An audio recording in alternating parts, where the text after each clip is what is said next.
Welcome to another Blender tutorial. In this tutorial we will be creating a simple mechanical pencil. We will start by adding a circle, and on the left there's going to be a little menu. If you go to the menu, there's a place to change the number of sides for the added circle. You want to change that to 6. Then you want to rotate the circle so that it's horizontal, and then extrude it. The length doesn't matter. The only thing that matters right now is that it does have some length. Then you can press the N key, which will create a little panel on the right side. And in that panel, if you're not in edit mode, then you can find the dimensions of the object.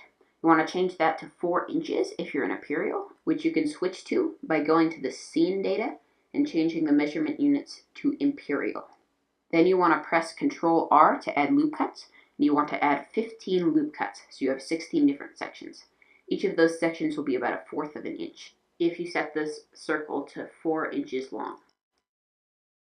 Then you can select the edges and hit Ctrl B to add a bevel to them, and you can set that to whatever looks right to you.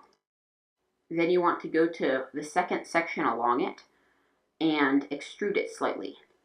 Or you can select that, press Shift D and then do what I'm doing in the tutorial and expand it slightly and make it curve over the edges.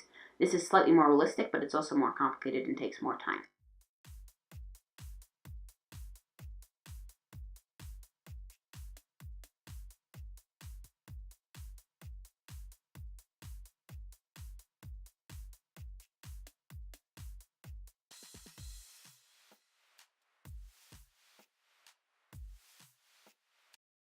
Once you have extruded it out, you want to add a loop cut down the middle and then take the top section and extrude it down the length of the pencil.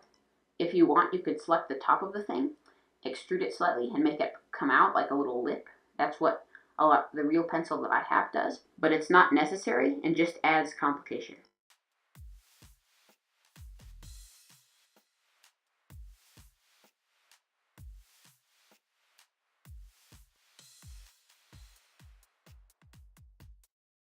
I like to add some bevel to all the edges using Ctrl B, but once again it's not completely necessary and just makes it look a little bit nicer.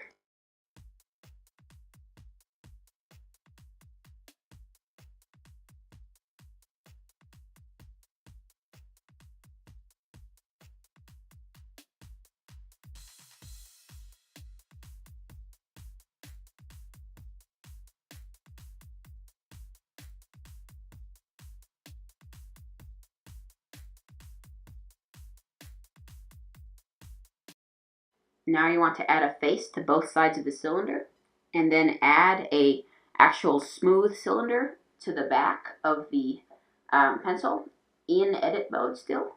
And then you want to adjust that, rotate it so it's horizontal, and then follow along what I'm doing in the video.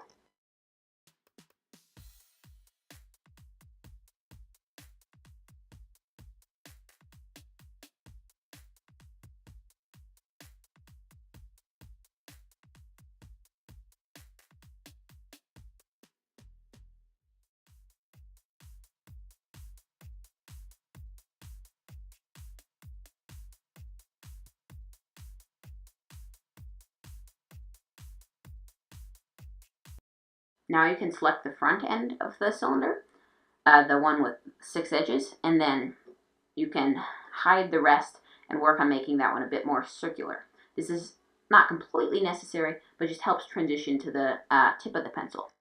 Still in edit mode, you can add in a circular circle in front of the 6-sided cylinder, and you can use that to help you make the end of the 6-sided cylinder more circular. Again, just follow along what I'm doing in the tutorial.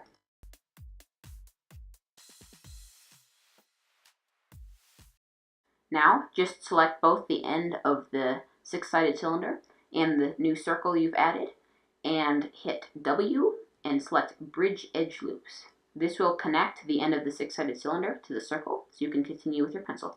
You probably want to move your circle slightly forward before doing this, so that you have more of a smooth transition. Then you're going to want to extrude the new circle you've added out somewhat. You can look at a real pencil, or you can use the measurement I'm including in the description. And then you want to make kind of a curved point with that, and that'll be the tip of your pencil. There will be a small piece coming out of the end of that, and that's just the little thing that holds the lead in the real pencil.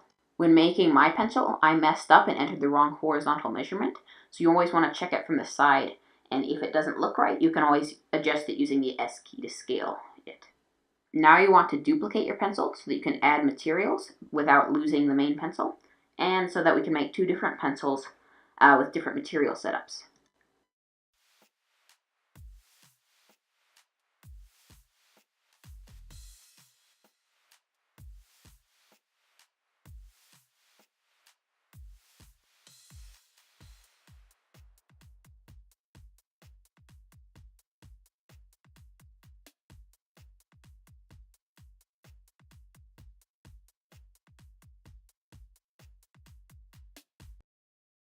Now you want to set up your scene. I set the background to black and then added a slightly shiny ground. You can just follow along with the tutorial to make the full scene. You want to adjust the pencil slightly so it looks like they're sitting realistically. You can follow along with the video to add lighting.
For my scene, I added some depth of field, so here are my final settings for that, but you're definitely going to want to play around with those and find the best settings for your scene.